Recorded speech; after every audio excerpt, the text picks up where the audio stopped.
Hello friends, and welcome back to the Oldhammer Vault of Ancient Lead. Today we're going to talk about Marauder Miniatures, the company founded by former Citadel Miniatures designers Ali and Trish Morrison, and which produced a wide variety of official Warhammer Fantasy figures under license in the late 1980s and early 1990s. Marauder Miniature sculpts had their own distinct style, and yet were also fully compatible with Citadel's own Warhammer Fantasy figs, so players could integrate both Marauder and Citadel Miniatures seamlessly into the same army. And while Marauder was officially described as a separate company, it was always closely aligned with Citadel Miniatures and Games Workshop, with Marauder Miniatures appearing in Citadel catalogs as well as issues of White Dwarf magazine. There was also a standalone Marauder Miniatures catalog, at least one of them. This is Volume 1. I'm not sure if there was ever a Volume 2, but we're going to take a look at this copy today.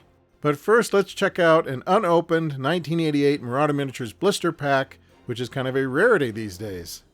The text on the back says, Marauder Miniatures are an exciting range of fantasy and science fiction models. Created by Trish and Ali Morrison, all the models in the Marauder Miniatures range are produced to the highest standards possible.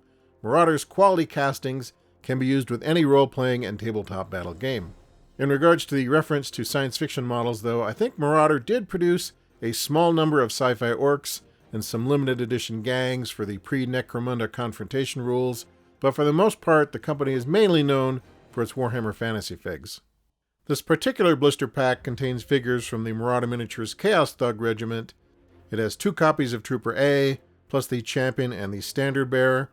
And these are actually pretty useful minis to have because, correct me if I'm mistaken, I don't think there are any Chaos Archers in the Citadel Miniatures Realm of Chaos line, though there were some plastic Chaos Archers in the Milton Bradley and GW Battlemasters game, so you could always use those in a pinch. So Games Workshop gave Marauder Miniatures a very gracious introduction in the pages of White Dwarf 106, published way back in October of 1988. The article praises Ali and Trish Morrison as having created some of Citadel's finest miniatures and as being 2 of the country's most popular and prolific designers. It also said that Games Workshop would be distributing the new Marauder Miniatures range.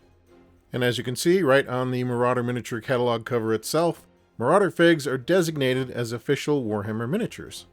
Okay, let's take a quick flip through the 1989 Marauder Miniatures catalog, Volume 1. Again, I don't know if there was a Volume 2.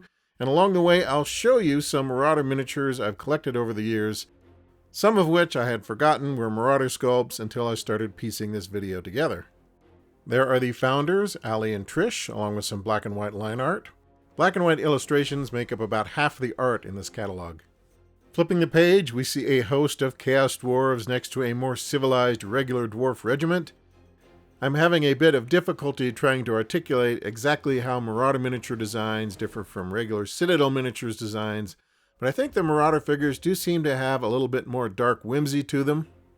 On the left here, we have 4 Chaos Dwarves featured in the catalog, and then on the right, we have 2 angry little guys from my personal collection. I like these sculpts quite a lot. I think they're amazing, and to me they kind of encapsulate everything that was great about early Warhammer. Flipping to the next spread, we see illustrations from Marauder skeletons and wood elves, followed by some uber cool dark elves and fighters. As I mentioned earlier, these are official Warhammer figures, designed to be compatible with Citadel Miniatures of the era, though since they were cast in the late 1980s, they probably will not scale well with your modern Age of Sigmar stuff. Here we have some noble citizens of the realm alongside a disruptive mob of orcs, always causing trouble, those orcs. Flipping the page, we get some more orcs on the left and some bands of Marauder trolls and ogres on the right. These trolls and ogres are really interesting because they are chunky metal figures with exaggerated features and not a lot of fine detail, which means not only are they easy to paint, but they're very visible on the tabletop because you can't see fine details from 3 feet away anyway. Here is a Marauder Ogre I purchased around 1990, and because he's wearing a tank top and carrying a carving knife, I always thought he looked more like a Warhammer 40k Ogryn than a Warhammer Fantasy Ogre. Not that it really mattered, because in the early Rogue Trader days, Ogryn squads are basically made up of Warhammer Fantasy Ogres anyway, led by a brain-enhanced Warhammer 40k Sergeant.